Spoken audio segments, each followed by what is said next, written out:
بسم اللہ الرحمن الرحیم۔ السلام علیکم۔ روزی وائس چینل میں آپ سب کو خوش آمدید۔ آج میں آپ کے لیے ایک بہت ہی اچھی اور دلچسپ کہانی لے کر آئی ہوں۔ کہانی شروع کرنے سے پہلے آپ سب سے گزارش ہے کہ آپ نے اگر ابھی تک میرے چینل کو سبسکرائب نہیں کیا تو اس کو سبسکرائب کیجیے اور ساتھ جو بیل آئیکن ہے اس کو کلک کیجیے تاکہ ہر نئی آنے والی ویڈیو آپ تک آسانی سے پہنچ سکے۔ میں ایک بہت ہی غریب گھرانے سے تعلق رکھتی تھی جہاں عزت کے نام پر زندگیاں قربان کر دی جاتی تھی، اور ایسا کئی سال پہلے بھی ہو چکا تھا۔ اس دن میں کسی کام سے اپنی امی کے کمرے میں گئی تو اندر سے باتوں کی آوازیں آ رہی تھی۔ ان کی آواز سن کر میرا قدم باہر ہی رک گئے، اور جو کچھ مجھے سننے کو ملا اس نے میرے قدموں تلے سے زمین سرکا دی تھی، اور مجھے ایسا لگا کہ میرے اوپر کسی نے پہاڑ گرا دیا ہو۔ میں بنا کچھ کہے الٹے قدموں ہی واپس پلٹ آئی۔ میری آنکھوں سے آنسو روا تھے۔ اتنا بڑا سچ ہم سے چھپایا گیا۔ میں خاموشی سے آ کر اپنی جگہ پر بیٹھ گئی۔ میری آنکھوں کے سامنے ماضی کے کئی واقعات گھومنے لگے تو میرا دل کیا کہ ان سب کچھ چیخ چیخ کر سب کو بتا دوں کہ کیوں اس طرح کیا جاتا ہے۔ وہ رات ہم سب کے لیے بہت مشکل تھی، مگر آج اس کی حقیقت جان کر مجھے تکلیف ہو رہی تھی۔ اگلے دن میری سوجی آنکھیں اماں نے دیکھی۔ مجھ سے پوچھا تو میں نے انہیں کچھ نہیں بولا۔ کیا بولتی کہ ماضی میں کی گئی اس حرکت کا مجھے پتہ لگ گیا ہے۔ میں گڑے مردے اکھاڑنا نہیں چاہتی تھی، اسی لیے سر درد کا بہانہ بنا دیا، مگر کیا کرتی، میری بہنیں چھوٹی تھی، کسی کو بھی اس واقعے کی خبر پڑ جاتی تو ان کے دلوں پر کیا گزرتی، اور اگر اس بات کی خبر محلے والوں کو ہو جاتی تو طوفان آ جاتا جو اپنے ساتھ سب کچھ بہا کر لے جاتا۔ ہمارے گھر میں پہلے ہی کئی مسئلے مسائل تھے۔ خاندان والوں کی نظریں ہماری ایک ایک حرکت پر ہوا کرتی تھی۔ ایسے میں ایسا کوئی بھی قدم سب کچھ برباد کر سکتا تھا، اور ہماری برسوں کی بنی بنائی ہوئی عزت مٹی میں مل جاتی۔ میں خاموش رہی اور میں کچھ کر بھی نہیں سکتی تھی، مگر میری ایک دعا تھی کہ جلد از جلد میری شادی ہو جائے، ورنہ جو کچھ وقت سے پہلے ہوا وہ سب میرے ساتھ ہوگا تو میں کیا کروں گی۔ میں اللہ سے دعا کرنے لگی کہ میری شادی جلدی ہو جائے، مگر میرا رشتہ نہ ہونا جیسے ناممکن ہو گیا تھا۔ لوگ آتے اور کھا پی کر چلے جاتے، اور واپس نہ آنے کے لیے نہ جانے کتنے لوگ آئے اور گئے، مگر کسی کو میں پسند ہی نہیں آئی۔ کوئی میرے ماں باپ کو پسند نہ کر سکا۔ محلے والے آتے، باتیں بناتے، اور میں سارا دن رو رو کر گزارتی۔ اب تو یہ میرا قصور تھا کہ میں ابھی تک کنواری ہوں۔ ایک دن میں بہت اداس تھی۔ اپنی اماں سے اجازت لے کے میں اپنے دوست کے گھر چلی گئی۔ ہم دونوں اس کے صحن میں بیٹھے تھے جب مجھے لگا کہ اس کی چھت پر کوئی ہے۔ میں نے سر اٹھا کر دیکھا تو وہاں کوئی نہیں تھا۔ میں تو پہلے ہی اتنی ڈرپوک لڑکی تھی، اچانک اس طرح محسوس کرنے پر میرے رونگٹے کھڑے ہو گئے تھے۔ دوست کو بتایا تو وہ میرا مذاق اڑانے لگی کہ تم تو بہت ڈرپوک ہو، اگر تمہیں خطرناک سسرال مل گیا تو وہاں تم کیا کرو گی؟ میں نے اس سے کہا کہ سسرال میں جنات نہیں ہوتے، تو وہ میری بات پر ہنسنے لگی اور کہا کہ جنات سے زیادہ خطرناک تو سسرال والے ہوتے ہیں۔ اس کی باتیں سن کر جو شادی کی دعائیں کر رہی تھی ایک دم سے اسے بھول گئی تھی۔ میری دوست کی 4 بہنیں ہیں، شادی شدہ تھی، اور اسے زیادہ پتا تھا۔ سسرال کا دل میں خدشات لیے میں واپس اپنے گھر آ گئی تو میری شکل دیکھ کر میری ماں پریشان ہو گئی، مگر میں نے انہیں کچھ نہیں بتایا۔ ابھی مجھے گھر آئی زیادہ دیر نہ ہوئی تھی کہ گھر کا دروازہ زور زور سے بجنے لگا، اور میں نے باہر جا کر دیکھا تو میرے ابا دروازہ کھول رہے تھے۔ میں ابا کو دروازہ کھولتے دیکھ کر اپنے کمرے میں آ گئی، مگر کچھ ہی دیر بعد باہر سے لڑنے کی آوازیں آنے لگی۔ میں گھبرا گئی تھی۔ جب باہر آئی تو میرے تایا میرے اماں ابا سے لڑ رہے تھے۔ لڑائی اس قدر زیادہ ہو رہی تھی کہ ہم بہنیں خوفزدہ ہو گئی۔ میں نے جلدی سے اپنی بہنوں کو کمرے میں بند کیا اور خود دروازے سے کان لگا کر لڑائی سننے لگی، اور لڑائی کے دوران جو باتیں وہ کر رہے تھے اگر کوئی سن لیتا تو مجھے یہ بتاتے ہوئے بھی شرم آ رہی تھی وہ کس طرح لڑ رہے تھے اور کیا کیا باتیں کر رہے تھے۔ میں نے ان کی لڑائی میں کی جانے والی باتیں حرف پہ حرف سنی تھی، اور مجھے اب ہمارے خاندان والوں سے شدید نفرت ہونے لگی تھی۔ کیسے یہ بے ضمیر لوگ ہیں۔ ان لوگوں نے جس طرح کے الفاظ استعمال کیے تھے انہیں یاد کر کے میری آنکھوں سے آنسو روا ہو گئے۔ اگر میں ان لوگوں کو جا کر بتا دیتی کہ جو راز اتنے سالوں سے چھپا ہوا ہے وہ میں جان گئی ہوں تو کیا ہوتا؟ کیا یہ لوگ نظریں ملا سکتے تھے مجھ سے اور باقی سب سے؟ میں صبر کر کے چپ رہی، کیونکہ کچھ بھی کہنا پتھر سے سر ٹکرانے کے مترادف تھا، اور جو کچھ پہلے وہ سب کر چکے تھے تو میرے ساتھ کیا کرتے میں نہیں جانتی تھی۔ میری اماں اندر آئی اور اپنے سسرال والوں کو خوب گالیوں اور بددعاؤں سے نوازنے لگی، جنہیں سن کر میرا دل شادی سے ہی برا ہو گیا۔ گھر سے فرار ہو کے شادی کرنا چاہتی تھی، مگر جو کچھ سننے کو مل رہا تھا وہ بہت ہی بھیانک تھا۔ میں اگلے دن گھر سے نکلی تو مجھے لگا کوئی میرا پیچھا کر رہا ہے۔ میں بار بار پیچھے مڑ کر دیکھتی، مگر مجھے کوئی نظر نہیں آتا۔ میں گھبرا کر تقریباً بھاگتے ہوئے اپنی دوست کے گھر پہنچی تو وہ میری حالت دیکھ کر ہنسنے لگی۔ میں نے اس پر غصہ کیا کہ کیوں ہنس رہی ہو؟ تو وہ بولی کہ تم فضول میں اتنا ڈرتی ہو، اتنے لوگ آتے جاتے ہیں، کون تمہارا پیچھا کرے گا؟ اس کی بات صحیح بھی تھی، اور ویسے بھی میں اتنے سالوں سے اس کے گھر آتی جاتی تھی، آج تک تو کبھی ایسا نہیں ہوا۔ اس کی بات پر میں مطمئن ہو گئی، یہ ضرور میرا ہی وہم ہوگا۔ میری پریشان صورت دیکھ کر اس نے مجھ سے پوچھا کہ مجھے کیا ہوا ہے، تو میں اسے کچھ نہیں بتا سکی، کیونکہ مجھ میں اتنی ہمت ہی نہیں تھی کہ میں اسے سب کچھ بتا سکتی۔ اس نے مجھے بتایا کہ میری امی جلد تمہارے گھر آئیں گی ایک رشتے کی بات کرنے۔ اس کی بات پر میرا منہ بن گیا۔ میں نے کہا کہ کیا کروں میں شادی کر کے برباد ہی ہونا ہے۔ تو میری بات پر اس نے تعجب سے میری شکل دیکھی کہ یہ سب کیا واقعی میں کہہ رہی ہوں، کیونکہ یہ بات اسے بھی پتا تھی کہ میں شادی کی کتنی دعائیں کرتی ہوں۔ اگر اسے میری دعاؤں کے پیچھے کا وقت سے پتہ چل جاتا تو وہ بھی میری طرح ہی ہو جاتی، اور میں نہیں چاہتی تھی کہ جو تل حقیقت چھپی ہے وہ اب سب کے سامنے آئے اور تماشا کھڑا ہو۔ اگلے دن میرے گھر پر رشتے والے آئے اور مجھے دیکھتے ہی پسند کر کے چلے گئے، اور یہ بھی اتفاق تھا کہ میرے ماں باپ کو وہ لوگ پسند آ گئے۔ جتنے غصے والے اور اصول پسند میرے والد صاحب تھے، یہ بھی بہت بڑی نعمت تھی کہ وہ ہمیں ساتھ رکھے ہوئے تھے، ورنہ بیٹے کی چاہت میں ابا میری ماں کو کئی بار نہ جانے کیا کچھ بول چکے تھے۔ شادی کی تیاریاں گھر میں ہونے لگی تو میں نے واضح طور پر اپنے ابا کے چہرے پر پریشانی دیکھی، جسے دیکھ کر میرا دل کیا کہ زمین پھٹے اور میں اس میں سما جاؤں۔ میرا دل خون کے آنسو رو رہا تھا۔ ایسی بھی بھلا کوئی زندگی ہوتی ہے کہ ساری زندگی ماں باپ کی دہلیز پر بیٹھے رہو، اور شادی ہو تو نئی زندگی کی خدشات، ڈر، اور پھر اگر کوئی ایسی بات آپ کے گھر سے جڑی ہو تو کتنی تکلیف اور اذیت ہوتی ہے، اس کا اندازہ مجھے بہت بری طرح سے ہو رہا تھا۔ اللہ کر کے میری شادی کا دن آیا تو کہیں خواجہ سراؤں نے میرے گھر کے آگے ڈیرا جما لیا اور خوب ناچ گانا کرنے لگے۔ گھر میں ہر وقت رونق رہتی تھی، اور پھر بلاخر وہ دن آیا جب میں دلہن بن کر اپنے دلہے کے انتظار میں بیٹھی تھی کہ اچانک میرے گھر والوں میں ہلچل مچ گئی۔ میں نے اپنی بہن کو دیکھا جو رو رہی تھی۔ میرے دل کو انجانے خوف نے اپنی لپیٹ میں لے لیا۔ میں نے اپنی بہن سے پوچھا کہ کیا ہوا، تو اس نے جو مجھے بتایا وہ میرے لیے ناقابل برداشت تھا۔ اتنی رسوائی، اتنی ذلت، میرا دھولا بھاگ گیا تھا۔ وہ کہاں گیا تھا کوئی نہیں جانتا تھا۔ باہر مہمان بیٹھے تھے تو اندر ماتم کا سما تھا۔ میرے سمجھ میں نہیں آ رہا تھا کہ کیا کروں، روں یا چیخوں یا ماتم کروں۔ آخر میرے ساتھ ہی ایسا کیوں ہوا تھا؟ میں ہی کیوں رسوائی کا باعث بنتی ہوں ہمیشہ؟ میرے ابا کو اپنی عزت بہت پیاری تھی اور وہ اس کے لیے کچھ بھی کر سکتے تھے۔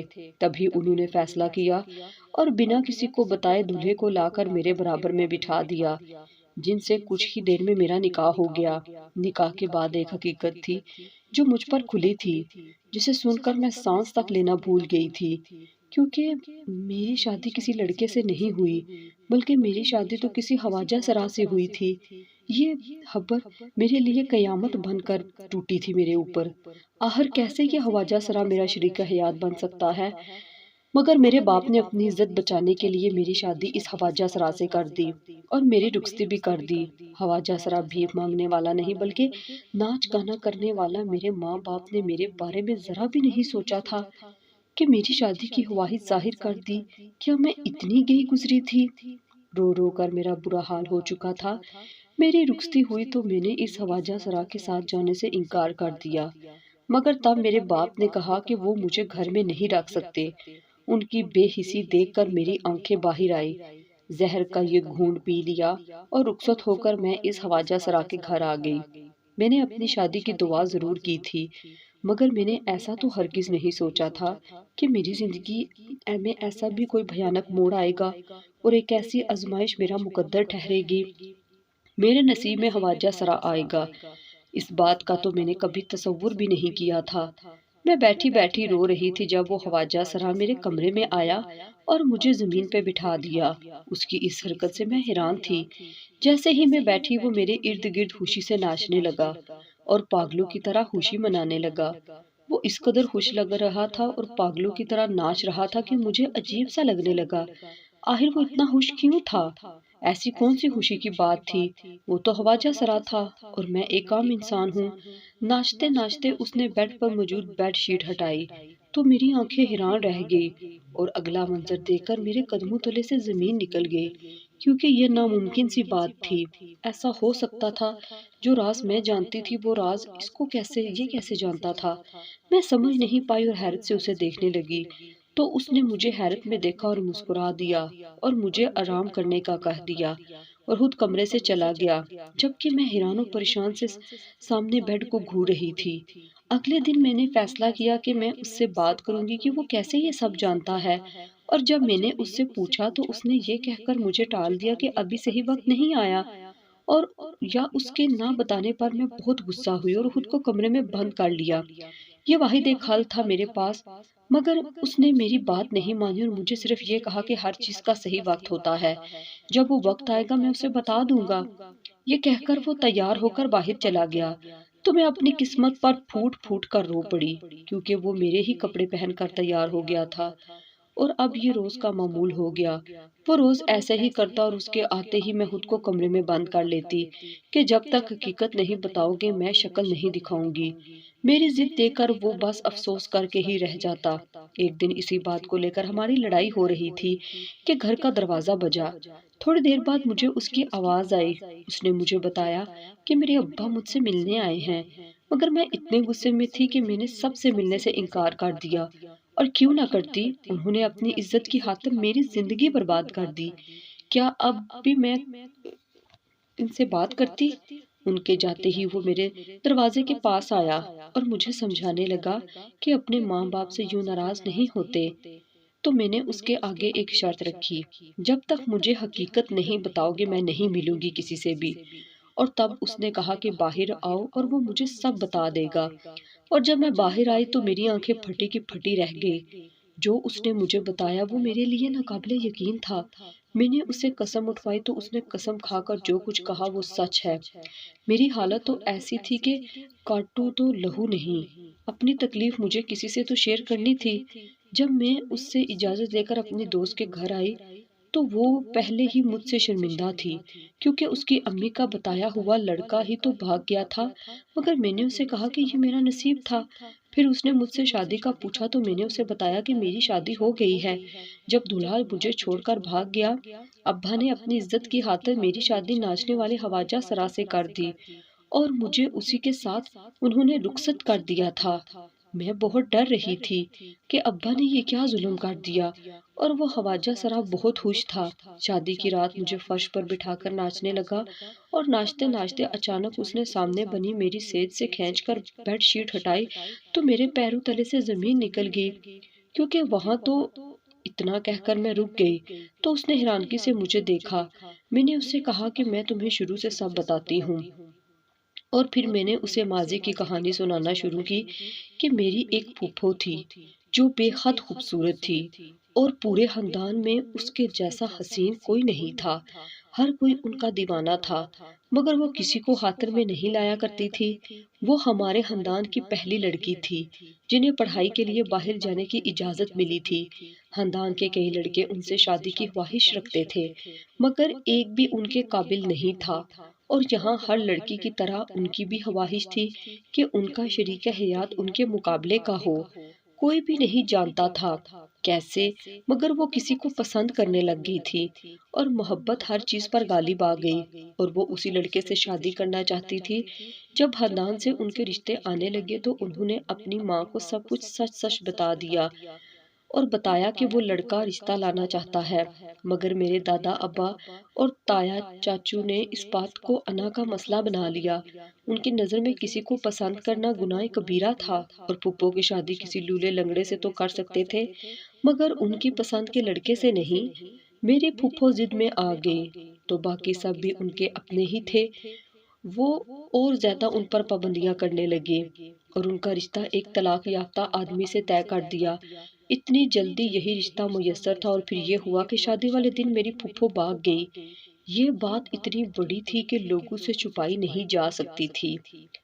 تب ہی میرے گھر والوں نے یہ مشہور کر دیا کہ میری پھپھو مر گئی ہے اور قبرستان میں اس کے نام کی قبر بنا دی۔ اس دن جب میں اپنے اماں ابا کے کمرے میں گئی تو مجھ پر یہ انکشاف ہوا کہ میری پھپھو کی قبر خالی ہے اور انہوں نے بس پھپھو کے نام کی تختی لگائی ہوئی تھی، کیونکہ میری پھپھو زندہ ہے۔ میری بات سن کر میری دوست شاک ہو گئی اور اس نے جو بات کی اس نے مجھے بھی سوچنے پر مجبور کر دیا کہ کچھ عرصے پہلے میری ایک بہن بھی مر گئی تھی۔ تو کیا وہ واقعی مر گئی تھی یا یہ ایک سوال تھا جو ہم دونوں کے دماغوں میں تھا؟ میرا یقین میرے گھر والوں پر سے اٹھ گیا تھا، جو اپنی انا اور عزت کی خاطر خواجہ سرا کے حوالے اپنی بیٹی کر سکتے تھے وہ کیا کچھ نہیں کر سکتے تھے۔ گھر سے بھاگنا غلط ہے، لیکن جب بیٹی نے آپ کو اپنی پسند بتائی ہے تو آپ اس پر پابندیاں لگانے سے پہلے ایک بار اس کی خوشی سوچ لیں، اسے ایک موقع تو دیں۔ اسے یوں کسی بھی الٹے سیدھے شخص سے باندھنے سے بہتر یہ نہیں ہے کہ ایک غلط فیصلہ بہت ساری زندگیوں کو برباد کر دیتا ہے۔ میری بہن زندہ تھی یا مر گئی تھی کوئی نہیں جانتا تھا، مگر یہ بات تو طے تھی کہ بڑوں کا کیا ہمیشہ چھوٹوں کو آگے ہی آتا ہے۔ غلطی دونوں لوگوں کی ہوتی ہے۔ میری بہن کا جواب تو میرے اماں باپ یا میرا شوہر ہی دے سکتا تھا۔ جب ہی میں اپنے گھر آئی تو وہ میرے سامنے کھڑا تھا، مجھے دیکھ کر مسکرانے لگا۔ اس کے مسکرانے پر میں نے اسے گھور کر دیکھا تو اس نے کہا، اب تو سب حقیقت جان گئی ہو، اب کیوں ناراض ہو؟ میں نے اسے کہا کہ اگر تم جذبات میں آ کر وہ بیڈ شیٹ نہیں ہٹاتے تو میں کبھی نہیں جان سکتی تھی کہ تم میری پھپھو کے بیٹے ہو۔ ہاں یہ سچ تھا، اس نے یہ بتایا تھا۔ اس کے ابا بہت اچھے تھے اور ماں باپ دونوں نے اس کی اچھی تربیت کی، لیکن انتقال سے پہلے میری ماں نے 2 کام کیے تھے۔ پہلا کام اس نے مجھے بتایا، البتہ دوسری خواہش ان کی یہ تھی کہ میں ان کے بیٹے کی دلہن بنوں۔ ہاں وہ کوئی خواجہ سرا نہیں تھا بلکہ وہ ایک عام انسان تھا، باقی مردوں کی طرح وہ ایک آفیسر تھا اور ایک کیس کے سلسلے میں وہ یہاں آیا تھا اور اسے مجھے دیکھتے ہی محبت ہو گئی تھی۔ وہ میرے گھر والوں کے بارے میں معلومات لینے لگا تو اسے جھٹکا لگا کہ میں ہی اس کے ماموں کی بیٹی ہوں۔ تبھی اس نے میرا پیچھا کیا، تب مجھے پتا چلا کہ وہ سب میرا وہم نہیں تھا، وہ واقعی میرا پیچھا کر رہا تھا۔ پھر جب اسے میری شادی کا پتا چلا تو وہ بہت اداس ہوا۔ جب ہی ایک آخری بار مجھے دیکھنے میرے گھر آیا تھا خواجہ سرا بن کر، یہ تو اس کے خواب میں بھی نہیں تھا کہ میں اس کی بیوی بن جاؤں گی۔ میں نے اس سے کہا، میری بہن کے بارے میں بتاؤ کہ اس کے ساتھ کیا ہوا ہے؟ تب اس نے کہا کہ یہ بات ہم تمہارے بابا کے سامنے جا کر کریں گے، اور پھر وہ مجھے میرے گھر لے گیا تو اسے دیکھ کر سب حیران رہ گئے۔ پھر اس نے وہاں سب کے سامنے سب کچھ بتایا اور سب سے معافی مانگی، اور میری بہن اس نے بھی بھاگ کے شادی کی تھی مگر وہ غلط ہاتھوں میں پڑ گئی اور مر گئی۔ کہتے ہیں نا کہ 5 انگلیاں برابر نہیں ہوا کرتی۔ اپنی اولاد کو اتنا حق دے کہ وہ کھل کر آپ سے اظہار کر سکے۔ میرے ماں باپ اور باقی سب اپنی بہن کی باتیں اور تصویریں یاد کر کے بہت روئے۔ انہیں اپنی غلطی کا احساس ہوا، وہیں مجھے بھی یہ احساس ہوا کہ محبت اگر ہو بھی تو اسے عزت سے آگے نہیں رکھنا چاہیے۔ گھر سے بھاگنا کوئی دانش مندی کا ثبوت تو نہیں، لیکن ماں باپ کو ایسے حالات نہیں پیدا کرنے چاہیے۔ میری بہن اور پھپھو کی کہانی دونوں ہی ہمارے لیے سبق آموز تھے کہ پیار کرنا غلط تو نہیں لیکن انتہائی قدم اٹھانا غلط ہے۔ اگر آپ غلط ہاتھ میں لگ جائیں تو میری بہن کی طرح ایسے دنیا سے چلے جاؤ گے اور آپ کے بعد آپ کی باقی بہن بھائی ساری زندگی بے اعتباری کی مار کھائیں گے۔ وہیں والدین کو بھی چاہیے کہ انا اور ضد میں آ کر غلط فیصلے نہ کریں۔ میں نے تو صبر کر لیا تھا اپنی قسمت پہ، جیسے ماں باپ نے کہا میں نے کیا، اور آخر میں میری دعائیں رنگ لے آئی۔ میرا ہم سفر خواجہ سرا روپ دھار کر اپنے کام سر انجام دیتا تھا، مجھے اس پر فخر تھا اور اپنی قسمت پر رشک تھا۔ میں تو تصور بھی نہیں کر سکتی تھی کہ میں اتنی خوش قسمت ہوں گی۔ میں تو یہ بات بھی سوچ سکتی تھی کہ میری قربانی دینے سے میری بہنوں کے لیے آسانیاں ہوگی۔ سب کچھ بھول بھال کر، پرانی باتوں کو بھول کر ایک بار پھر سے شروعات کی۔ میرے ماں باپ نے میرے بہن بھائیوں کو وہ سب دیا جس کے لیے میں کہیں نہ کہیں ترستی آئی تھی۔ مجھے خوشی ہے کہ یہ سب ٹھیک ہو گیا۔ اب کم از کم کوئی لڑکی گھر سے بھاگے گی تو نہیں، نہ تو انا اور عزت کے نام پر اس کے ساتھ کوئی برا سلوک کیا جائے گا۔ میرے شوہر نے جب وہ بیڈ شیٹ ہٹائی تو اس کے نیچے اس نے میرے پورے خاندان کی تصویریں، میرے پھپھو کی تصویریں اور میرے ماں ماں باپ کی تصویریں، سب کی تصویریں تھی، جہاں سے مجھے پتا چلا کہ وہ میری پھپھو کا بیٹا ہے۔